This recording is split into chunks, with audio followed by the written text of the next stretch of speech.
Magandang gabi po sa lahat, Luzon, Visayas, Mindanao, kung saan kayong dako ng mundo po tayo nagbabalik dito sa aking YouTube channel.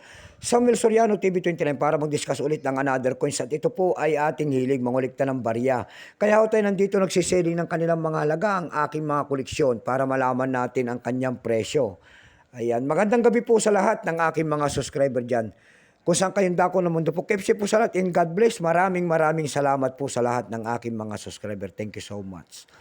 Yun naman pong hindi pa po nakapag-subscribe dito sa aking YouTube channel, ayan, aanyayahan ko sana kayo at malaking tulong na po ang inyong gagawin tulad ng pagpindot ng ating subscribe button, like and share para ma-update ko kayo sa mga latest ko pang gagawin mga video po. Meron na naman tayong pag-uusapang barya at ito po ay barya po ng South Korea. 10-1 po ng South Korea. Baka mayroon kayong mga ganitong mga barya, ayan, mga word coins po, ayan. Mag-comment kayo dyan, above 30 po. Ayan, kahit sari-saring word coins po at hilig natin yan.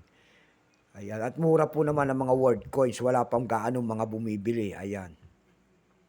Bago tayo magsimula sa ating talaking, kilalanin mo muna natin siya para makita natin ang kanyang presyo.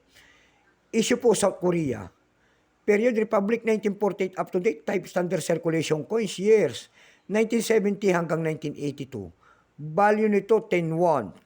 South Korea. Currency new won, 1962 up to date po. Composition niyan ay brass.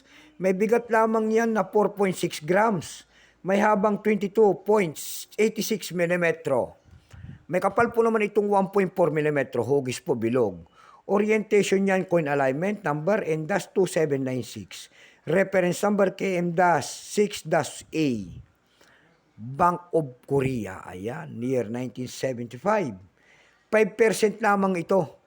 Kung ilang piraso ang ginawa sa barya na ito ng South Korea hawak natin, ito po ay 20 million lamang. May price na po ito doon sa ating numista. Yung kanyang very fine 17, extra fine 25 pesos na.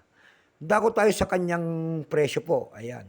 Doon sa ating EB.com, nakakita ko tayo nagbebenta doon ito ng $14.99.